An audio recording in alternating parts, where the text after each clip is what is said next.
ఇంట్లో ఏమీ లేనప్పుడు ఇలా చక్కగా చేసుకొని తింటే చాలా టేస్టీగా ఉంటుంది.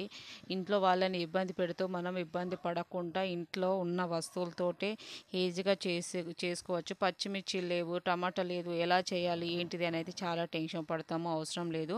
మన ఛానల్లో చాలా ఉన్నాయి. స్కిప్ చేయకుండా అయితే ఫుల్ వీడియోకు చూసేద్దాము. నేనైతే కడాయి ఆల్రెడీ పెట్టుకున్నాను. అందులో కొంచెం నూనె వేసుకున్నాను. నేనైతే ఎర్ర కందిపప్పు ఇంతకుముందే 20 నిమిషాలు అయిపోయింది నానబెట్టాను. సో ఆయిల్లోనే వేసుకున్నాను. వేసుకున్న తర్వాతనైతే మంచిగా ఉడికిపోయింది. కొద్దిసేపు అలా ఉంచాలి. ఉడికిపోయింది చూడండి. ఎక్కువసేపు నేను నానబెట్టడం వల్లనైతే ఉడకడం అనేది తొందరగా ఉడికిపోయింది. కనిపిస్తుంది కదా మీకు కూడా. చాలా చక్కగా ఉడికిపోయింది. ఎంతో టేస్ట్గా ఉంటుంది. అదే ఆయిల్లో వెల్లుల్లిపాయలు వేసుకున్నాను. రెండు రెండు మిర్చీలు వేసుకున్నాను. వెల్లుల్లిపాయలు వేస్తే ఆ టేస్ట్ వేరే ఉంటుంది అన్నమాట. ఉల్లిగడ్డలు కూడా వేసుకున్నాను అందులోనే. చూడండి, మీరు అబ్జర్వ్ చేయండి. నేను పచ్చిమిర్చి కానీ అది ఇది నేను పోపు కానీ ఏమీ వేయలేదు. ఓన్లీ ఎండుమిర్చి, ఉల్లిగడ్డ, వెల్లుల్లిపాయ వేసాను. అల్లం లేదు కాబట్టి నేను మా దుకాణంలోనే అల్లం వేసుకున్నాను.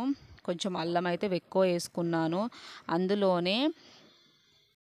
అందులోనే మెంతి పౌడరు వేసుకున్నాను నేను. అందులో ఆయిల్లోనే వేసుకోవాలి. మంచిగా ఇట్లా కలుపుకోవాలి. గోల్డెన్ కలర్ వచ్చే వరకు చక్కగా కలుపుకోవాలి. పచ్చి వాసన అల్లంది పోవాలి కదా. అందులోనే నేను పసుపు వేసుకున్నాను. తగినంత వేసుకోండి. అంత ఇంత అని అయితే నేను చెప్పలేను. సో మీకు ఎంత కావాల్స్తే కొందరికి ఇష్టం ఉంటుంది ఉండదు కాబట్టి అందులోనే కొంచెం నేను కారం కూడా వేసుకున్నాను. చూడండి, టే స్మెల్ అయితే బాగుందండి. టేస్ట్ కూడా అంతే బాగుంటుంది. ట్రై చేయండి, స్కిప్ చేయొద్దు. అందులోనే కొంచెం ఉప్పు అయితే వేసుకున్నాను. సో ఇందాక ఉడకపెట్టిన పప్పు, ఎర్రపప్పు అయితే ఆయిల్లోనే వేసుకున్నాను. చూడండి ఎంత బాగా అనిపిస్తుందో కదా.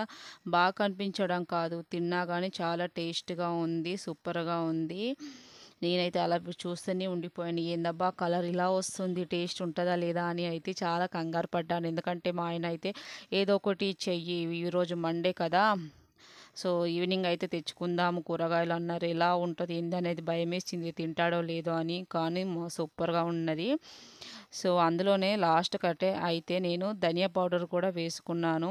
మంచిగా కలుపుకుంటున్నాను. చూడండి, అంతే మంచిగా కలుపుకోండి మీరు కూడా. సో స్మెల్ అయితే సూపర్గా ఉంది.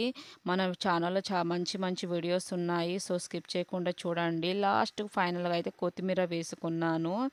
సో ఇంతే సింపుల్గా సో మంచి టేస్టీ రుచికరమైన ఎర్ర కందిపప్పు ముద్దపప్పు అయితే చేసేసాను. ఎంత బాగా అనిపిస్తుందో. కనిపించడం కాదు, టేస్ట్ కూడా ఉంది. ఇక నేను ఆగలేకపోయానన్నమాట. టేస్ట్ కూడా చేసి చూపించాలి కదా.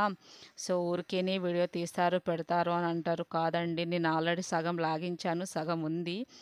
సో ఇలా తింటే మాత్రం సూపర్గా ఉంది. ఒకసారి ట్రై చేసి చూడండి. ఓకే.